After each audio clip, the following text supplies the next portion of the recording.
Hey guys, what's up? Welcome back here to another episode of Intuitive Angling. And man, I really appreciate you guys visiting the channel and checking out today's video. Always very grateful for that. And guys, today we're going to sort of give a little bit of a jig refresher course. When February rolls around, to me, February, March, and April are some of the top 3 jig months of the entire year. And what I want to try to do is I want to go through and sort of give you guys sort of a foundational explanation. If you're not real familiar with jig fishing, or even if you do fish jigs a lot, there's probably going to be some info that you'll be interested in here. But I sort of wanted to give you guys a foundation to build upon. If you don't have a lot of confidence in jigs, this is going to give you some confidence on how to set one up and really look for the type of areas that you want to fish it in. So we're going to get into that in today's video. Also, guys, anyone out there interested in booking an on-the-water lesson with me, we're still doing all of our on-the-water jerkbait lessons right now.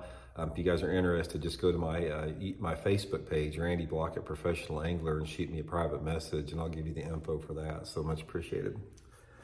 Okay, guys, I love fishing jigs, man. Jigs and jerkbaits are my deal. That's my 2 favorite lures. I probably caught more quality fish on jigs and jerkbaits than I have any other lure category, ever since I've been fishing. And I want to sort of give you guys, I want to talk about some of the most important aspects of jig fishing. Although, I've done seminars on this on my Advanced Bass Fishing channel you guys can refer back to. But I want to give you guys sort of the highlights about it to sort of give you guys something to start with. So first of all, let's talk about trailers. There's 2 basic type of trailers that I prefer. One is the chunk type trailer like this. And the chunk trailer doesn't have any curly legs. It's just got straight tail legs. And then you got a curly tail trailer where the legs flap and have action. And each one of those has an application. But normally when I'm fishing a chunk style trailer, that I'm putting it on what I call a full size jig. I'm not really trimming the jig much. I'm trying to create a big profile. This is a big bulky profile jig. Now this is going to be really good for larger fish. It's going to be really good in the pre-spawn. And if I had my preference, this is what I like to fish right here, guys. This is my favorite setup, is full-size jig with full-size chunk on there like that. But you can also use the curly-tailed trailers, and the time that I do that is when I want to try to have a smaller profile jig. Now what I'll do with that is I'll cut some of my strands off here. I don't have my pliers on, so they're gonna break these here. Try to, just basically make the skirts a little bit shorter on your jig. And then, one more time here. And then I'm gonna thread the curly tail trailer on there on the shorter skirted jig. A lot of times too, I'll bite a little bit off to make it shorter. And what I'm trying to do with this, I'm trying to create a more compact jig look. And there's a specific situation for this we'll talk about. So this is the same jig here, guys. This is the exact same jig that I just had. But you can see, since I've cut the profile down a little bit, you can see it's significantly smaller, than this. And it even gets smaller. Like I said, I'll trim quite a few of these strands off of here. Elijah likes to play with my scissors every time he's out here. So I come out here and I need them. I'm never out here. So we got a little bit more off like that. So that's the 2 basic jig profiles, guys. You got the full-size jig and you got the finesse jig with the curly tail trailer on it. Now, the times where you want to use a full-size jig that does not have a curly trailer is usually inside some type of pitching and flipping situation in heavier cover. So if I'm flipping and pitching around flooded cover, bushes, maybe thick boat docks, thick laydowns, grass, that type of stuff, I like the full-size trailer.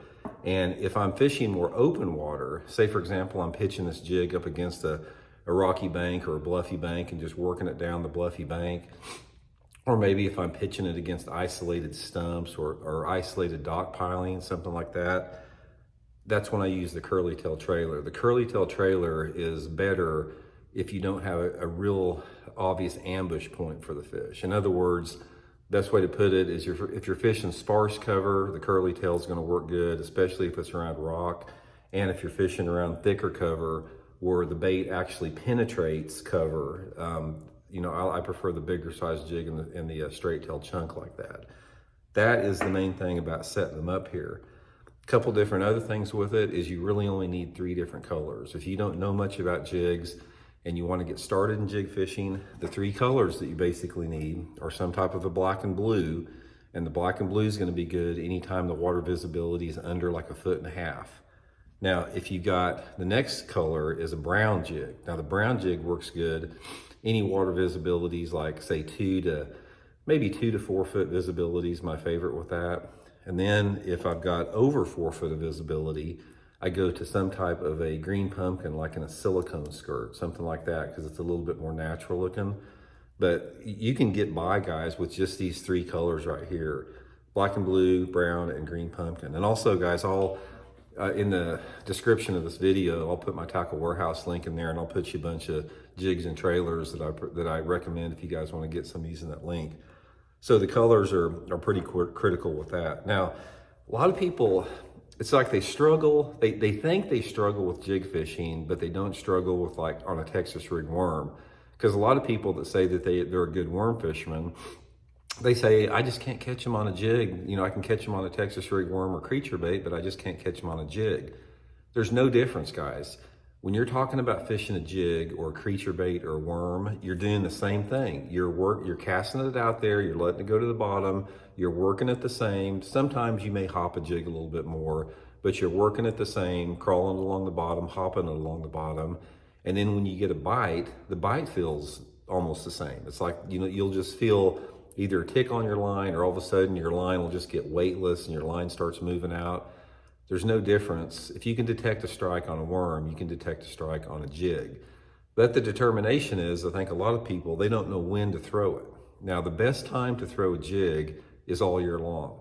They will bite a jig all year long. But the thing that you have to realize about a jig is you're not going to get as many bites on a jig as you will on some type of more downsized soft plastic. If you pitch and flip a tube or a small creature bait or a worm or soft stick bait, you're going to get more bites than you will on a full-size jig, because a full-size jig, it's a bulky bait that takes more of a commitment from the fish to hit. So that's a good thing and a bad thing. It's like, it's a good thing because, you know, you're going to catch bigger fish on it, but you're not going to get as many bites on it.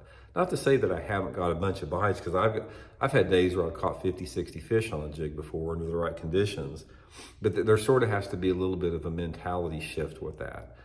Now, as far as actually manipulating the jig, different than a Texas rig, one thing that I will do, that I do a little bit different, is say, for example, if I cast my Texas rig worm out there, I'm usually just like, you know, picking it up like that and shaking it a little bit, let it fall, drag it and shake it a little bit. But on a jig, a lot of times, I'll throw it out there and I'll hop it off the bottom and let it go down. I'll hop it hard like that. And if I'm flipping and pitching, say in a flooded tree, let's say I flip in a bush like that and I'm letting it go down there, you know, I'll hop it up a little higher off the bottom. Because sometimes by getting that jig to really hop high off the bottom and fall back down, you know, you can create a reaction strike with it better than you can like with a creature bait or something. But the main thing, guys, is just keep it simple and don't try to overcomplicate it.